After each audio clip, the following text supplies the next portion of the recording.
Youth Guidance has provided comprehensive services to at-risk youth for over 87 years. The programs reach over 14,000 students in 70 schools throughout Chicagoland. In 2001, a unique program began evolving at Clementi High School. Tony DiVittorio, a youth guidance counselor, began developing a curriculum to combat the negative behaviors of his male students. Over the next 8 years, that curriculum developed into a weekly program that centered on the topic of men's work, stressing character-building traits like integrity, positive anger expression, and visionary goal setting. This program became known as BAM.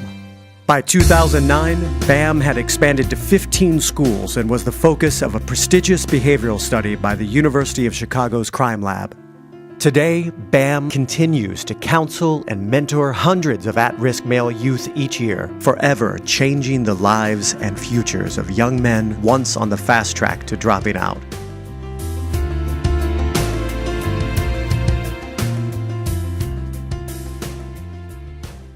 This is the part of the presentation that is the most obvious, which is we have a huge problem in Chicago with youth violence. And I don't have to tell anybody in this room.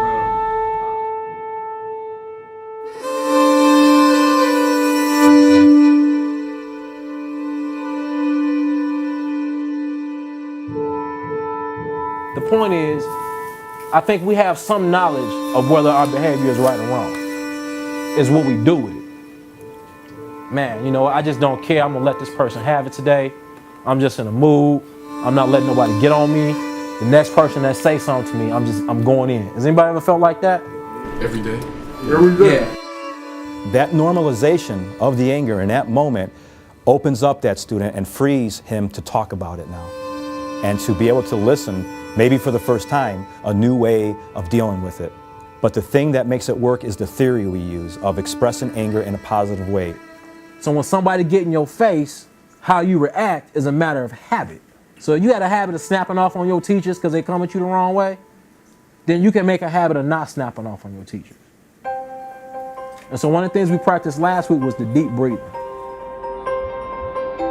My personal belief is that there's no such thing as a bad kid. Like I don't know what a bad kid is, you know. Kids by their nature do certain things and they have certain issues that they're dealing with. And so, you know, to the extent that they actually have resources, you know, they can be affected in a different way. And a lot of these kids don't have the resources. So. And that's the thing. The fight isn't won on fight night. The game isn't won on game day. It's all of them days and nights of practice and hard work before that. And graduating means doing all of the work every day. So your assignment is to think about, in the next week, your level of academic self-determination and what that's going to get you. Everything that we do in the BAM program is connected towards academic engagement, becoming part of your school, becoming part of your studies, becoming part of the academic process.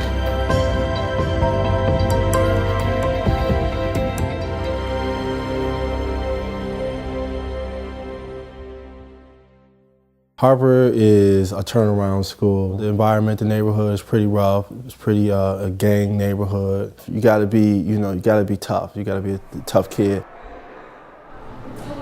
DJ, he a cool guy. He laid back.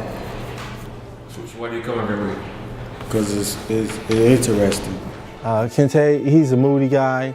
He's up and down. You have to just kind of like see what mood he's in before you approach him. I'm a gangster. I'm sure he's looking to me as a father figure.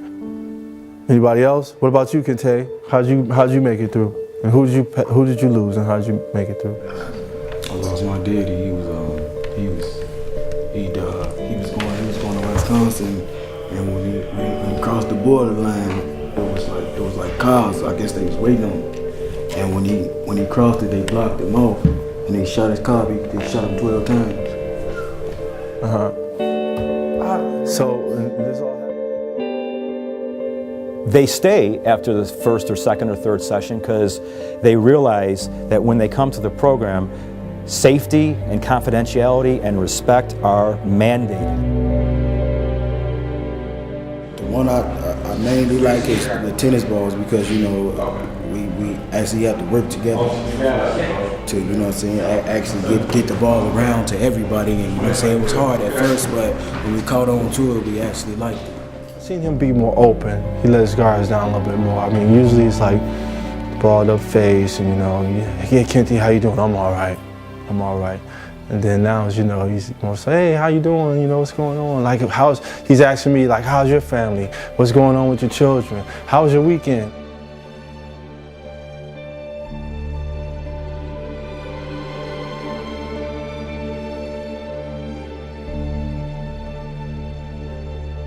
You know, we have a sense of identity that has to be nurtured through seeing other men.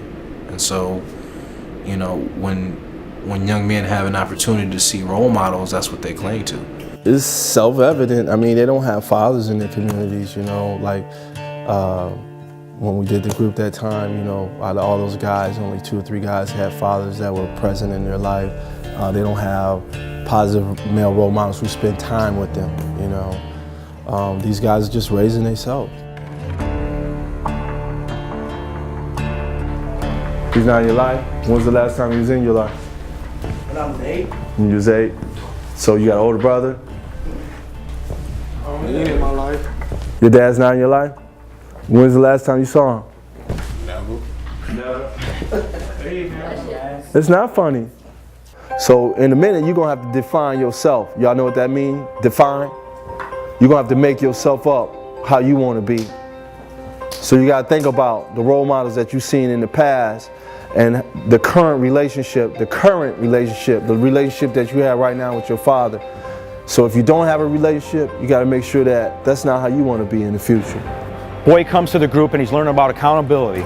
He's learning about responsibilities. And then you combine that with after-school sports programs, Olympic sports programs, you're able to reinforce those band values with another mentor.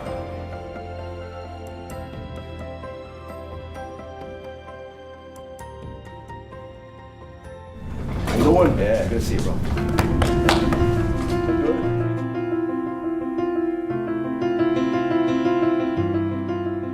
Right, checking in. My name is Vincent Rosado. I did come from the veteran program.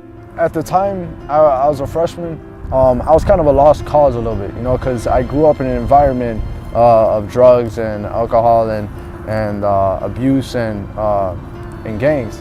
One of the things I tried to help him to see was that even though he was justified for feeling the way he was feeling in class, maybe he had a right to feel that way he was expressing himself was not getting him what he wanted. It was getting him negative stuff. It was getting him the detention.